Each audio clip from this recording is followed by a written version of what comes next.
ఒకరు పైకి వెళ్తారంటే కింద నుంచి మా వాళ్ళే బుల్లెట్ పెడతారు. కాబట్టి ఆ ప్రాబ్లమ్స్ ఉన్నాయి. ఇప్పుడు పోయినాయి. ఇప్పుడు అందరూ ఒకటయ్యారు. మనం కొట్టుకొని ఏదో సామెత కదా, కోతులు చిచ్చుకుంటే ఎత్తుకెళ్ళిపోయాడు. మరి ఈసారి అలా జరగకుండా చాలా జాగ్రత్త పడుతున్నాము. తిరుపతిని కాపాడుకోవాల్సిన బాధ్యత ఉంది. తిరుపతి చాలా ఇప్పుడు ప్రశాంతంగా ఉంది. కరుణాకర్ రెడ్డి, అభినయ్ రెడ్డి చేతిలో నుంచి తిరుపతి మా చేతికి వచ్చింది. తిరుపతి ప్రశాంత వాతావరణం, తిరుపతి ప్రజలు సంతోషంగా ఉన్నారు. ఒక గజము 2 గజాల స్థలం ఉండేవాడు కూడా బాగా ప్రశాంతంగా పడుకొని నిద్రపోతున్నాడు. గత ప్రభుత్వం లేదండి, చాలా ఇబ్బంది పడ్డాం. ఎన్ని కేసులు నా మీద, నన్ను వదిలేయండి, ఏం పక్కన చూసుకుందాం. మా కార్యకర్తలు సైట్లు కబ్జాలు చేయడము, ఆస్తులు కొట్టేయడము, హోటళ్లు కొట్టేయడం, వ్యాపారాలు కొట్టేయడము, బ్లాక్ మెయిల్, బెదిరింపులు. నగరి జైల్లో మిమ్మల్ని రోజా పెట్టింది అనే మీకు కక్ష, కోపమా? అలాంటి జైలు ఊచలు లెక్క పెట్టించింది రోజా. అలా అయితే నేను ధర్మారెడ్డి మీద కోపడాలి. కరుణాకర్ రెడ్డి పెట్టించాడు, చెవిరెడ్డి పెట్టించాడు. రోజాకు ఒక పేరు పెట్టి మరీ ట్రోల్ చేసి రోజవ్వా అని. మీరు రోజా ఏం చేశారంటే మేడం, పవన్ కళ్యాణ్ గారిని మానసిక ఆయన మాట్లాడే మాటలు రాజకీయంగా మాట్లాడితే ఏం మేము రాజకీయంగా ఫైట్ చేసే కెపాసిటీ జనసేనలో ప్రతి ఒక్కడికి ఉంది. ఛాలెంజ్ చేస్తున్నా. ఆయన పర్సనల్ గా మాట్లాడింది పవన్ కళ్యాణ్ గారిని. ఒక దాన్ని మరిచిపోయి అలాంటి మాటలు మాట్లాడడం చాలా బాధ. దానికోసం ఆయన టార్గెట్ చేశాను. నువ్వు ఎలా మాట్లాడుతున్నావు కథ చూస్తా. ఎందుకంటే నువ్వు రోజా అనేది నాకు ఎప్పుడు చిన్నప్పుడు నుంచి తెలుసు. ఎంత ఒకే చుట్టుపక్కల అందరము. తిరుపతి పెద్ద సిటీ ఏం కాదు అప్పట్లో. చాలా మొత్తం తిరిగేస్తే తప్ప రోజు తిరిగి 4 పైసలు అవ్వచ్చు ఒక అరగంటలో. అప్పుడు రోజా వాళ్ళు కానీ, రోజా వాళ్ళ ఫ్యామిలీ కానీ వాళ్ళందరూ బాగా తెలుసు మాకు చుట్టుపక్కల అందరూ. కాబట్టి వాళ్ళు తెలిసి నీ గురించి నాకు తెలియకపోతే ఓకే. నువ్వు ఈ ఊర్లో పుట్టి, ఈ ఊర్లో పెరిగి, ఈ ఊర్లో ఉండి నువ్వు మా నాయకుని తిరిగితే ఎలా ఒప్పుకుంటుంది? నాలాంటి తిరుపతిలో ఉండగా నువ్వే ఒప్పుకోను. పవన్ కళ్యాణ్ గారిని ఎవరు మాట్లాడినా, ఎక్స్క్లూజివ్ మా ఇంట్లో సభ్యులు ఆవేశపడి మాట్లాడినా కూడా నేను క్షమించను. ఎందుకంత పిచ్చి? పిచ్చి అంటే ఇప్పుడు దేవుళ్ళు ఉంటారు, వెంకటేశ్వరం ఉంటారు, కొంతమంది అయ్యప్ప స్వామి ఉంటారు, కొంతమందికి మురుగుడు రకరకాలు ఉంటారు. అంటే మాకు ఈరోజు ఈ స్థాయి, ఒక అభిమానం, ఆయన అంటే ఒక ఇష్టం. ఆయన ఒక 100 మంది ఉన్నా కూడా ఆయన మనం పిలిచి పలాకోపోయినా నన్ను చూసి నవ్వుతాడు చూసారా, అది చాలు. అంటే అదొక మ్యాజిక్ అంతే. ఈరోజు పవన్ కళ్యాణ్ గారు ఎందుకు ఇష్టమని మీరు అడగాలంటే నాకు తెలిసి ఒక 5,000 కోట్లు వదిలేరు మీరు ఆచరలేదు. బట్ నా లాంటి ఏమంటే ఆయన ఒక 100 మంది ఉన్నా కూడా, అలా పోతున్నా కూడా నన్ను చూసి నమస్కారం అంటే ఇలా చూసి ఒక అంటే అది అందరూ దొరకదు. అది చాలా తక్కువ మందికి దొరికింది. అందులో నేనున్నా. దాన్ని కాపాడుకోవాల్సిన బాధ్యత నాకుంది. ఆయన్ని కాపాడుకోవాల్సిన బాధ్యత కూడా నాకే ఉంది. సో ఆయన ఏమంటే ఒప్పుకోండి, నేను అది నాకు అలవాటు అయిపోయింది. సో ఆ విధంగా నేను రోజా మీద కానీ, పెద్దిరెడ్డి మీద కానీ, ధర్మారెడ్డి మీద కానీ, చెవిరెడ్డి భాస్కర్ రెడ్డి మీద కానీ, కరుణాకర్ రెడ్డి మీద కానీ, మొత్తం 6 గ్యాంగ్ అంతా, 6 గ్యాంగ్, రెడ్డి గ్యాంగ్, వాళ్ళందరి మీద ఫైట్ చేసి ఈ రోజు ప్రశాంతంగా కోరుకోవడం కూడా ఇంకా కుదరట్లా. ఇప్పుడు కూడా మాకు టార్చర్ చేస్తారు ఏదో ఒకటి. ఈ రోజు కూడా మాకు ఏదో ప్రెస్ మీట్లు, ధర్నా, ఏదో ఒకటి మాట్లాడటము తప్పట్లా. ఏమంటే అంత చేస్తారు వాళ్ళు. అంటే ఇప్పుడు మీరంటే అధికారంలోకి వచ్చింది, అధికారంలో ఉన్నా కూడా మేము ప్రతిపక్ష పాత్ర పోషించాల్సి వస్తుంది కొన్ని సార్లు. ఎందుకంటే వాళ్ళు చేసిన ఘోరాలు, నేరాలు ఇంకా ప్రజలు అట్టే ఉండిపోయింది. వాళ్ళు చేసిన అవినీతులు ఇంకా తిరుపతిలో, రాష్ట్రంలో అలానే ఉండిపోయినాయి. 1000 కోట్లు దోచేశారు, ఇంకా ఇబ్బంది పెడుతున్నారు జనాలు. అవన్నీ కూడా బయటకు రెటిఫై చేయడానికి ఇంకా టైం పట్టుతుంది. అప్పుడు మాట్లాడాల్సిన అవసరం ఉంది. మాట్లాడడం కాదు, రుజువు చేయాల్సిన అవసరం ఉంటుంది. చేస్తున్నాం కదా మేడం, దొరికింది చేస్తున్నాం, దొరకంది వెతకలేం కదా. బట్ అన్నంత స్థాయిలో రుజువు చేయలేకపోతున్నారు అనేది మీ పైన నా పైన కాదు కానీ, మీ పార్టీ పైన, మా పార్టీ పైన కాదు కానీ, మీ కూటమి ప్రభుత్వం పైన. అదే ప్రభుత్వం నా పైన పవర్ స్టార్ తో ఉన్నా, పవర్ లో లేరు. పవర్ లో ఉన్నా నాకు పవర్ కావాలి. పవర్ స్టార్ తో ఉన్నారు, పవర్ లో ఉన్నాం, పవర్ లో ఉన్నాం, కానీ పవర్ కావాలి. ఏ పవర్ కావాలి? కిరణ్ గారు మనసులో ఏదో ఉందండి సీరియస్ గానే. అంటే ఒక్కొక్కరు నేను రాయిచ్చానని అడిగారు ఆఫీస్లో, ఎవరికి ఏ నామినేట్ పోస్ట్ కావాలి రాసి ఉన్నప్పుడు, నేను తిరుపతిలో ఎమ్మెల్యే తర్వాత ఉండేది తుడా చైర్మన్ ఉంటుంది. తుడా చైర్మన్ అంటే 5-6 నియోజకవర్గాలకి పార్టీ బలోపేతం చేసుకోవచ్చు, నేను కూడా ఎదగచ్చు, పార్టీ బలోపేతం అవుతుంది. తుడా చైర్మన్ అడిగాను కళ్యాణ్ గారిని.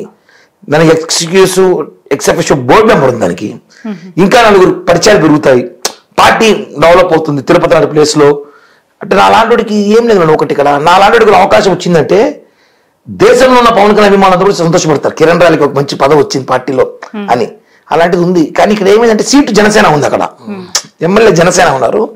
నెక్స్ట్ వెంటనే పోస్ట్ కూడా జనసేనకి ఇవ్వడం వల్ల కొంచెం అభ్యంతరం వల్ల పెండింగ్ పెట్టారు పోస్ట్ తుడా చైర్మన్ అనేది. బట్ చెప్పలేము, నాకు తెలిసి 10 రోజుల్లో కూడా అవ్వచ్చు, ఎవరికైనా కావచ్చు. ఎవరికి ఇచ్చినా పని చేయాలి తప్పదు. బట్ పవన్ కళ్యాణ్ గారికి అయితే మైండ్ లో ఆయనకంటూ ఒక టీం ఉంది, ఆ టీంలో నేను ఉన్నాను. వాడికి ఏదో చేయాలని ఆలోచన ఉంది, అది ఏం చేస్తారో తెలియదు. మొన్న కూడా ఇంటర్వ్యూలో చెప్పాను, ఇక్కడ గల్లీ మిస్ అయితే ఢిల్లీ పోతాను లేనేసి.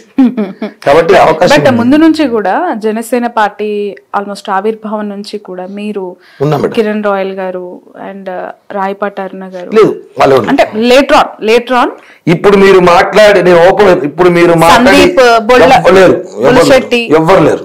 మీరు ఇప్పుడు మీడియాలో మాట్లాడే పర్సన్ లో 2014 ముందు నుంచి ఈ రోజు జనసేన పార్టీలో మీడియాతో మాట్లాడుతున్న వ్యక్తి తెలిసిన వ్యక్తుల్లో ఒక కిరణ్ రాయల్, ఒక షేక్ రియాజ్, ఆయన అప్పటి నుంచి ఉన్నాడు, ఒక విజయవాడ వాసు, హంసన్ వాసు, అంతే మా టీం జనసేన సేవాదల్.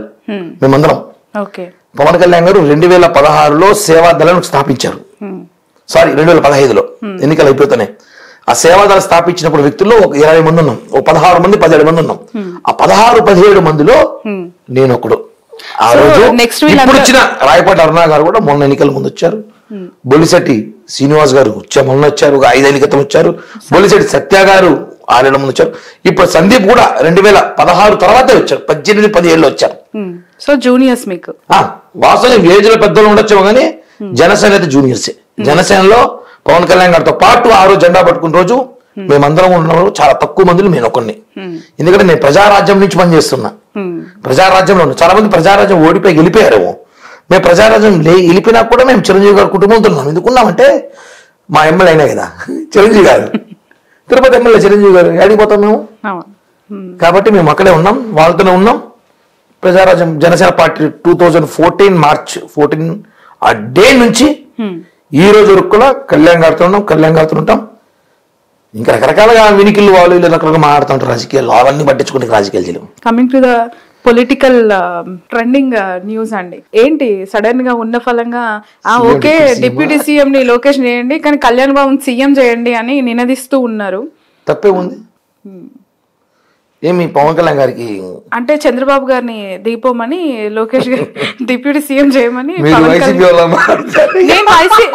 సార్ ఇక్కడ మీకు ఎలా వైసీపీ అని మీరు అన్న మాటలే మీకు చెప్తున్నాను. జోక్ చేశా మేడం, ఎందుకంటే వైసీపీ అని ఎలా అంటారు చెప్పండి, ఏ మాట్లాడే మాటలు ఎలా ఇప్పుడు? ఎందుకంటే నిన్న సాక్షులు అడిగారు నన్ను, తక్కువ పెట్టి అడిగారు, అంటే చంద్రబాబు దిగిపోవాలా లేదా పైకి వెళ్ళిపోవాలా?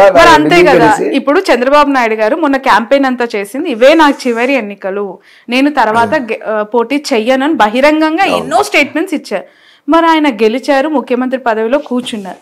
ఇప్పుడు ఉన్న ఫలంగా తెర మీదకి పవన్ కళ్యాణ్ గారిని సీఎం డిప్యూటీ సీఎం నుంచి తీసేస్తే సీఎం చేయాలి, లోకేష్ గారికి డిప్యూటీ సీఎం. చాలా మంది లాజిక్ మర్చిపోయేదో మాట్లాడతారు మేడం, బట్ మీకు తెలుసు కాబట్టి చెప్తున్నాను.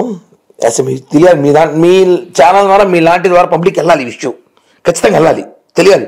ఎంత త్వరగా మీరు పబ్లిసిటీ చేస్తే ఈ న్యూస్ ని చాలా మంచిది మాకు. ఎంత త్వరగా మీరు దీన్ని టెలికాస్ట్ చేస్తే ఈ ఒక్క బిట్ని మాత్రం. మీ ఫ్యాన్స్ ఉన్నారు కదా చేస్తారు మేడం, మీరు టెలికాస్ట్ చేస్తే వెళ్తారు మేడం.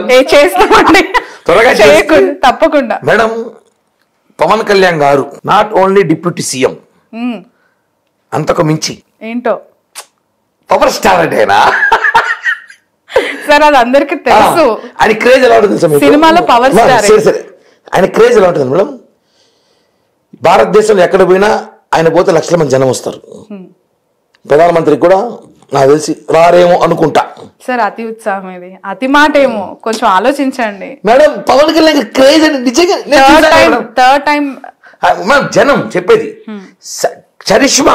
నేను మోడీ గారు ఆయన వేరు రాజకీయాల్లో, పవన్ కళ్యాణ్ గారు కూడా ఆయన తర్వాత నేను చెప్తున్నా వాదన చెప్పండి రాజకీయాల్లో నేర్చుకుని ఇచ్చారు. కానీ చరిష్మా ఒక కామన్ కింద స్థాయి నుంచి మోడీ గారు కూడా ఈరోజు ప్రధానమంత్రి గారు, పవన్ కళ్యాణ్ కూడా ఒక సాధారణ ఎస్ఐ కొడుకు నుంచి ఈరోజు డిప్యూటీ సీఎం. ఊరికే రాలి ఆయన, రేపు ఇంకా అనేక పదవులు రావచ్చు. ఆయన ఎక్కడికి పోయినా పవర్ స్టార్ పెద్ద పదవి ఉంది ఆయనకి. వేల మంది జనం ఉన్నారు, లక్షల మంది అభిమానులు ఉన్నారు, కార్యకర్తలు ఉన్నారు. ఒక ముఖ్యమంత్రి కన్నా ఎక్కువ హోదా ఉన్న వ్యక్తి పవన్ కళ్యాణ్ గారు మా దృష్టిలో. ఎవడేమని అడుగు నాకొద్దు. ఒక ముఖ్యమంత్రి కన్నా ఎక్కువ పవర్, ఎక్కువ చరిష్మా ఎక్కువ వ్యక్తి పవన్ కళ్యాణ్ గారు మా దృష్టిలో. ఇప్పుడు ఆయన డిప్యూటీ సీఎం అయ్యారు. ఆయన ఎందుకు తీసుకోవాలి డిప్యూటీ సీఎం అంటే? ఆయనకి పదవి కోసం కాదండి, గుర్తుపెట్టుకోవాలి చాలామంది. ఆయనకు ఒక బాధ్యత కావాలి. పంచాయతీ రాజ్ చాలా మెయిన్ శాఖ. ఏ రాష్ట్రంలో అయినా ముఖ్యమంత్రి గారి తర్వాత పంచాయతీ రాజ్ని డెవలప్ చేయాలి, గ్రామీణ అభివృద్ధి, అటవీ కాపాడాలి. ఇవన్నీ పవన్ కళ్యాణ్ గారికి చిన్నప్పటి నుంచి డ్రీమ్. ఆయనకి అవకాశం వచ్చింది, దాన్ని చేసుకుంటున్నాడు. డిప్యూటీ సీఎం హోదా పెట్టుకుని చేసుకుంటున్నాడు. ఇప్పుడు నారా లోకేష్ గారికి నాకు తెలిసి చాలా వయసు ఉంది అనుకుంటా.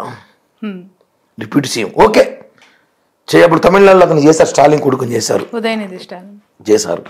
ఇక్కడ లోకేష్ గారిని డిప్యూటీ సీఎం మేమైతే అడ్డుకోవట్లే, అది వాళ్ళ పార్టీ విషయాలు, మేము వద్దని చెప్పట్లే. నిజంగా ఆయన డిప్యూటీ సీఎం చేస్తే హ్యాపీగా నేను వాళ్ళు బుకే ఇచ్చి శాల్వా కప్పి తిరుమల ప్రసాదం లడ్డు ఇచ్చి కంగ్రాట్స్ చెప్పొస్తా. చేయండి, పవన్ కళ్యాణ్ సీఎం చేయండి. ఇది ఎక్కడ లింక్? ఒక పోర్ట్ఫోలియోలో అధికారంలోకి వచ్చిన తర్వాత సీఎం ఒకరు ఉంటారు, డిప్యూటీ సీఎం లో ఒక ఇద్దరు ముగ్గురు. సరే మేడం, డిప్యూటీ సీఎం కావాలని చెప్పి నారా లోకేష్ గారిని అడిగారా? డిప్యూటీ సీఎం కావాలి నేను అవ్వాలని చెప్పి నారా లోకేష్ గారు ఎక్కడ ఆయన స్వయంగా చెప్పారా? బహిరంగంగా లేదు. చంద్రబాబు గారు చెప్పలేదు. పవన్ కళ్యాణ్ కూడా సీఎం కావాలని చెప్పట్లేదు కదా. కింద స్థాయి కార్యకర్తలు నాయకులు చెప్పినప్పుడు అది బహిర్గతం కాకుండా చూసుకోవాలి, అది బయట. ఇప్పుడు పోలిట్ బ్యూరో సభ్యులు మధ్య జరిగే మీటింగ్స్ ఇవన్నీ, ఇప్పుడు టీడీపీలో మాట్లాడిన వ్యక్తులు నలుగురు, ఆ నలుగురు ఎవరు? పోలిట్ బ్యూరో సభ్యులు. పోలిట్ బ్యూరో సభ్యులు నలుగురు. ఆ నలుగురు మాట్లాడినప్పుడు వాళ్ళు చెప్పాలి, కూటమిలో ఉన్నాం మనం, వైసీపీకి అవకాశం ఇస్తున్నాం మనం, వైసీపీ వాళ్ళు ముందే ఇంత మైకులు